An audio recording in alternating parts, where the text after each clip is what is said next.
Hey, it's Mr. Kingsbury. I wanted to do part 2 of this whole factoring by grouping thing. So go ahead and get your notes all filled out. This is Algebra 2. Our unit is factoring. This is factoring by grouping part 2. Of course, I'm Mr. Kingsbury. Put your name there, not mine.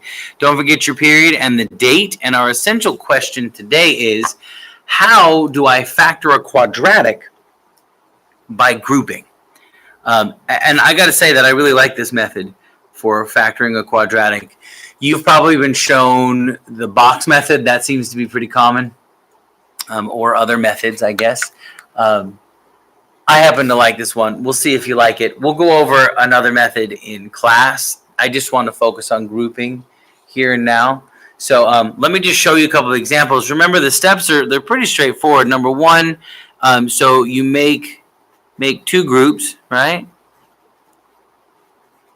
Step 2, these are the steps that we learned in part 1, by the way. Step 2, we're going to factor out the GCF,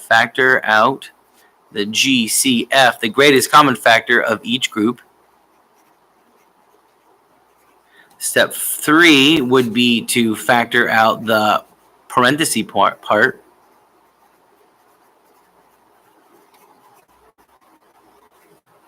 And then step 4 would be to check for the dots, for the difference of two squares. Difference of two squares.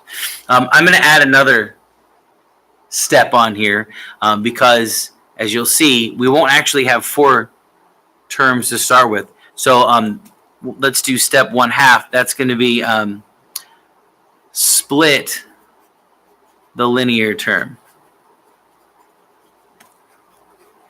And you do this already. If you've done factoring, you know that you have to do this no matter what method you use. So let me just show you here really quick with an example. How about we have 5x squared minus 11x minus 12. Now, no matter what method you use to factor, you're going to have to take this linear term, this middle term, and split it into the two things that added up originally into it. That's really where everything has to start. Remember, when you have the two binomials, you multiply them, and you end up with two linear terms that you combine into this one. There's a method that I use, lots of people use actually, to figure this out. The numbers you're looking for, they not only add to this, so I'm going to put that up here, that's my sum, but they will also multiply to the same thing, or their product is the same as the product of A and C. So in this case, I have 5 and negative 12, and if I multiply them, I get a product. I'm going to zoom in just a little bit so you can see what I got going on here. If I multiply them, I get negative 60. So no matter what method you use, you're going to have to do this. You're going to have to figure out the two numbers that multiply to give you a specific number and add up to a specific number. So here we go. We got 1 and 60, 2 and 30, 3 and 20, 4 and 15, 5 and 12, 6 and 10, 7 doesn't work, 8 doesn't work, 9 doesn't work, 10 works, but look, I already have 10. So that's all of my factors. These are all of the pairs that multiply to give me 60. Then I need to adjust for the sign before I try and add them up. Now, here is, I guess, what I know. This is how I do it. I've set this up in such a way that in each pair, the smaller of the two values is on the left, and the larger of the two values is on the right. This is the result of adding the two numbers. The sum of two numbers always takes on the sign of the larger of the two things you're adding. So this number's sign will be the same as these numbers' sign. This is an 11, a negative 11. So I'm going to make all of these negative. And then I'm going to pick a pair and see if multiplying them gives me the product I need. So 2 times negative 3 gives me negative 60. Is negative 60 my product? It is. So that tells me I have adjusted the signs appropriately. Now all I have to do is figure out which one adds up to negative 11. And let's see, if I add these, Well, let's just add them and see which one adds up to negative 11. So 1 and negative 60 is negative 59. 2 and negative 30 is negative 28. 3 and negative 20 is negative 17. 4 and negative 5 is negative 11. 5 and negative 12 is negative 7. And 6 and negative 10 is negative 4. I need negative 11. So my two numbers are going to be 4 and negative 15. Now, at this point, you usually head in different directions depending on how you are factoring. There's another version that I know of called X factoring. We would use that to make two terms, or not two terms, but two binomials and do some other stuff to them. If you're using the box method, which we will go over in class, you would use these to fill in a couple of boxes. And actually, I'm going to do something similar.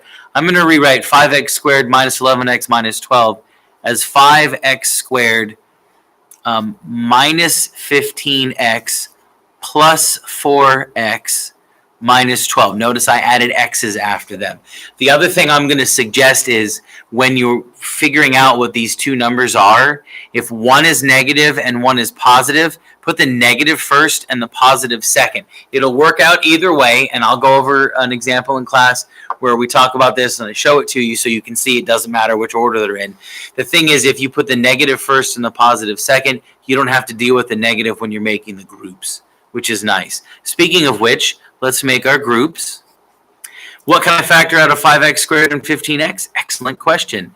I can certainly factor out a single x, and then it looks like I can factor out a 5. So I got 5x times 5 divided by 5 is 1. X squared divided by x is x. 1 times x is x. Negative 15 divided by 5 is negative 3. X divided by x is 1. 3 times 1 is 3. So I end up with 5x times x minus 3. Then we'll go plus, and I'm going to do the same thing over here. I need to factor out something. I can't factor out an x because I don't have an x here to factor out. I can factor a 4 out, though. Both 4 and 12 are divisible by 4. 4 divided by 4 is 1. 1 times x is x. Negative 12 divided by 4 is negative 3. Next step, we check our parentheses. I have x minus 3 and x minus 3. Those are the same. That's great. That's what I want. So then I can now factor that out. X minus 3 and x minus 3. So I'll put that off to the side here. X minus 3. And these simplify to a 1. These simplify to a 1. 5x times 1 is 5x. 4 times 1 is 4. So I have 5x plus 4. And guess what? That is my factored answer. Isn't that neat? I'm a pretty big fan of that. Just a little story, I guess. I had never been taught how to factor by grouping like that. I had been shown a different way when I was in high school, and I was not shown this way until I started teaching, actually. And once I saw it, I thought, wow, that's amazing. I love that. That is absolutely a great way to factor. I want to do that. And yeah, I'm really glad that we can teach it to you guys today. Let me do another example here. How about 2x squared minus 11x minus 63? And once again, we're going to need to,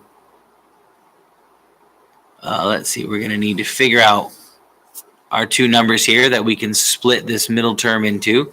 So we'll put negative 11 on top here. 2 times negative 63 is negative 126. That's huge. So let's write out all the factors. 1 and 126, 2 and 63, 3 and 42. 4 does not work. 5 does not work. 6 works, though. 6 and 21. I think 7 works, actually. 7 goes into 12 one time with 5. 7 goes into 56 8 times. Yep, 7 and 18. That's crazy. Does 8 go in there? No.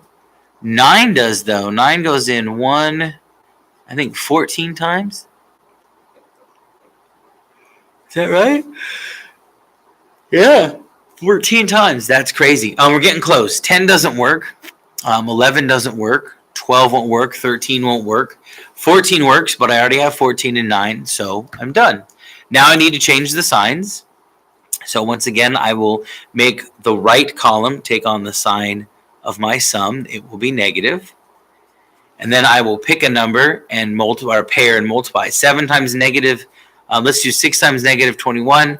I multiply that, I get negative 126, which is what I want. Now I just need to figure out which one adds up to negative 11. So let's add all these.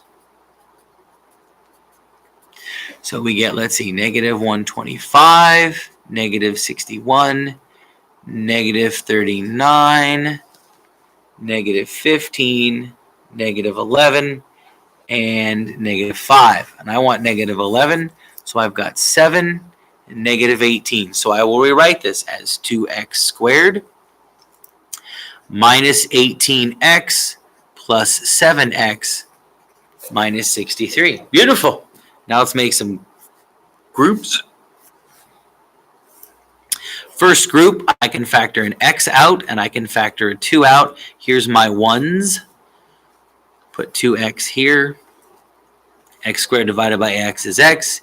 Negative 18 divided by 2 is negative 9. Now let's look at this other one. Cannot factor out any x's, but I can factor out a 7. That's going to make a 1. So plus 7. And we've got 1 times x is x. And negative 63 divided by 7 is negative 9. Are my parentheses the same? Yep. X minus 9, x minus 9. Gotta love it.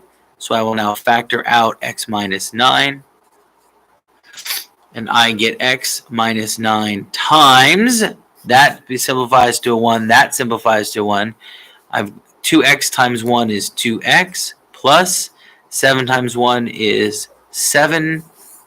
And I'm done.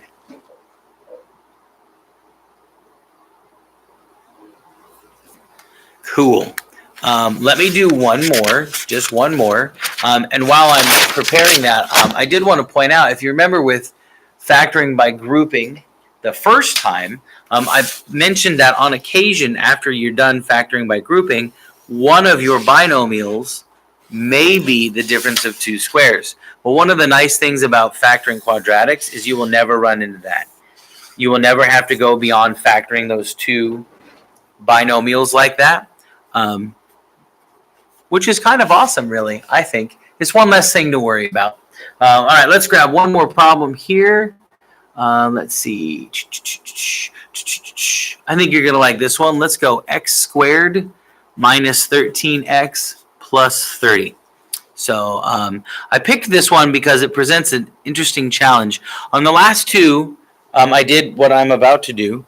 But I had a coefficient of x squared that was not 1. It was something other than 1. Here it's a 1.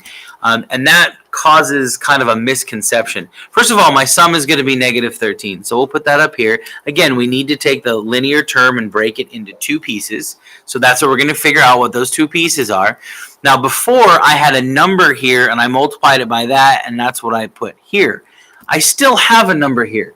But people often forget that this is 1, and so then they're not sure what they're supposed to multiply, and they get messed up, or they multiply x squared times 30, which is not what you're supposed to do. The coefficient here is 1. 1 times 30 is 30. And now I can factor this. 1 and 30, 2 and 15, 3 and 10, 4 doesn't work, 5 and 6 do. Oh, and they're right next to each other. That's usually a good indication that you're done. Again, our sum is negative, so again, I will make these negative. 3 times negative 10 is negative 30. I need a positive 30. So that means I'm not done changing signs. Once you've changed the signs of the right column, if you try a pair and you don't get your product, that means you need to change the signs of the other pair. So now if I multiply negative 3 and negative 10, I get positive 30. And let's add these and see what we get. We get negative 31, negative 17, negative 13, and negative 11. I want negative 13, so I'm going to go with negative 3 and negative 10. If you can write, if you have a number that's positive here, if you're 2 numbers, holy cow, I'm going to try English again. Hold on. Take 2. So we're going to write negative 3x and negative 10x, and then plus 30.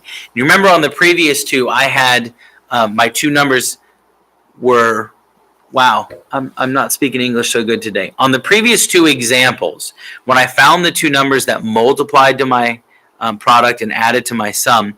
One was positive and one was negative, and I suggested you put the negative one first and the positive one second so that you can avoid any sign issues right here with the second group. Unfortunately, both of these are negative, so I don't have a choice. It does not matter which one you put up front. They will both work out, I promise. So this will be my first group, and this will be my second group, and I'm just going to put a plus there. It's a different way to handle it than how I showed you in the original video. It's all good. Cool. Almost done. So let's factor out the GCF here. Looks like I can factor out an x. That leaves me with x minus 3. This simplifies to 1. And then here, let's see what we can factor out. I think definitely a 10. I'm going to check something. These signs are different. The sign of the first term of each group is different. The sign of the last term of each group is different. That means I need to factor out something that's negative. So I'm going to factor out negative 10. And this simplifies to a 1, so I get x, and 30 divided by negative 10 is negative 3. Now I will check my parentheses. Look at that. They are the same, so I will factor them out. So we got x minus 3. I put a 1 here. I put a 1 here. X times 1 is x. Negative 10 times 1 is negative 10. So I have x minus 3 and x minus 10, and I'm done. We will practice this more in class. Thanks for your attention and flexibility, and I'll see you later.